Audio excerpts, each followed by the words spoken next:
नमस्कार, बहुत बहुत स्वागत है आपका। आप देख रहे हैं न्यूज़ 18 का डिजिटल प्लेटफॉर्म। मैं हूं आपके साथ ऋतु ज्ञानवानी। ईरान ने अमेरिका के 48 घंटे की युद्ध विराम प्रस्ताव को औपचारिक रूप से ठुकरा दिया है, जिसमें सैन्य टकराव अब इससे बढ़ चुका है। इस बीच ईरान में गिराए गए अमेरिकी F-15E लड़ाकू विमान के एक चालक दल को बचा लिया गया। ईरान ने अमेरिका के 48 घंटे के सीज फायर के प्रस्ताव को औपचारिक रूप से ठुकरा दिया। न्यूज़ एजेंसी अल जजीरा ने ये जानकारी अर्ग सरकारी फार्स न्यूज़ एजेंसी की रिपोर्टों के हवाले से दी है। जानकारी के अनुसार ये कूटनीतिक प्रस्ताव बुधवार को मध्यस्थता देश के जरिए भेजा गया था। हालांकि न्यूज़ एजेंसी ने उस खास देश का नाम नहीं बताया है।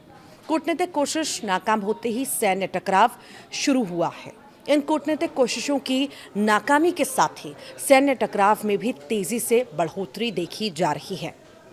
CNN की एक रिपोर्ट के अनुसार अमेरिकी सेना ने ईरान के ऊपर गिराए गए एक अमेरिकी लड़ाकू विमान के चालक दल के एक सदस्य को सफलतापूर्वक बचा लिया है।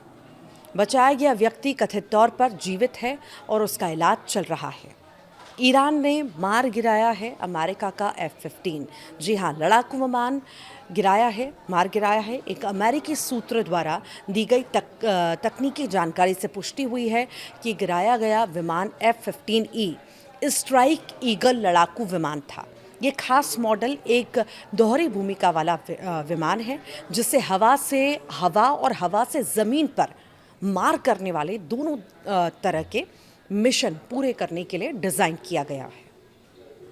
जैसा कि CNN ने बताया कि इन विमानों को आमतौर पर 2 लोगों की टीम चलाती है, जिसमें एक पायलट और एक हथियार सिस्टम अधिकारी शामिल होता है।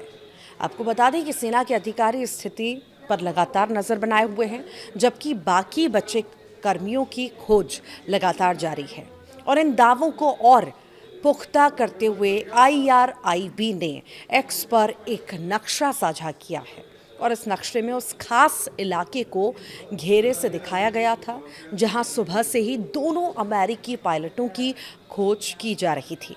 हालांकि विमान के दुर्घटनाग्रस्त होने की सही जगह की अभी तक पुष्टि नहीं हो पाई है, लेकिन खुजिस्तान प्रांत में करुण नदी पर बने एक पुल से मिले फुटेज की जियो लोकेशन के जरिए पहचान की गई है। ये जगह तेहरान से लगभग 470 किलोमीटर दक्षिण में स्थित है।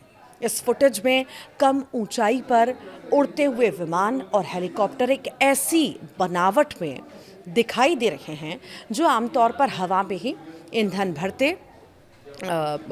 भरने के अभियानों के दौरान देखने को मिलती है। ये घटना मौजूदा संघर्ष के दौरान पहली बार हुई है जब ईरान के ऊपर किसी अमेरिकी विमान को मार गिराया गया है। तो वहीं मलबे के सबूत प्रकाशित होने और खोज जारी होने के बावजूद अमेरिकी सेना और व्हाइट हाउस अभी तक पायलटों की स्थिति या दुर्घटना के कारणों के बारे में आधिकारिक तौर पर कोई टिप्पणी नहीं कर रहे। IRIB लगातार यही कह रहा है कि जैसे जैसे स्थिति स्पष्ट होगी, पायलटों के अंजाम के बारे में भी पता चल पाएगा। इजराइल ने बैरूत पर हमले भी शुरू कर दिए हैं। इधर इजरायली सेना का कहना है कि उसने लेबनान की राजधानी में हिजबुल्लाह के बुनियादी ढांचे के ठिकानों पर हमले शुरू कर दिए हैं। ये घटना हिजबुल्लाह की ओर से दक्षिणी लेबनान में 3 अलग अलग स्थानों पर इजरायली सैनिकों पर हमले की जिम्मेदारी लेने के कुछ ही समय बाद घटी है। अपनी रक्षा करने के लिए ईरान तैयार है, ये पेजेश्कियन ने कहा है। ईरान के राष्ट्रपति मसूद पेजेश्कियन ने कहा कि उनका देश अपनी सभी क्षमताओं का उपयोग कर रहा है। अमेरिकी और इजरायली हमलों के खिलाफ अपनी रक्षा करने के लिए ईरान हमेशा तैयार है। ईरानी राष्ट्रपति ने अपने अजरबैजानी समकक्ष इल्हाम अलियेव के साथ टेलीफोन पर हुई बातचीत के दौरान ये बात कही है। पेजेश्कियन ने इस बात पर जोर दिया कि जिस समय अमेरिका ने हमले किए, उस समय ईरान अमेरिका के साथ बातचीत कर रहा था। अरागची ने अमेरिका पर भी तंज कसा है। ईरान के विदेश मंत्री सैयद अब्बास अरागची ने शुक्रवार को सवाल किया कि क्या अमेरिकी राष्ट्रपति डोनाल्ड ट्रंप वाकई ईरान को पाषाण युग में वापस ले जाना चाहते हैं, क्योंकि उस समय पश्चिम एशिया में तेल का उत्पादन नहीं हो रहा था। उन्होंने एक्स पर एक पोस्ट में कहा, वर्तमान समय और पाषाण युग में एक बड़ा अंतर है। उस समय पश्चिम एशिया में तेल या गैस का उत्पादन नहीं हो रहा था।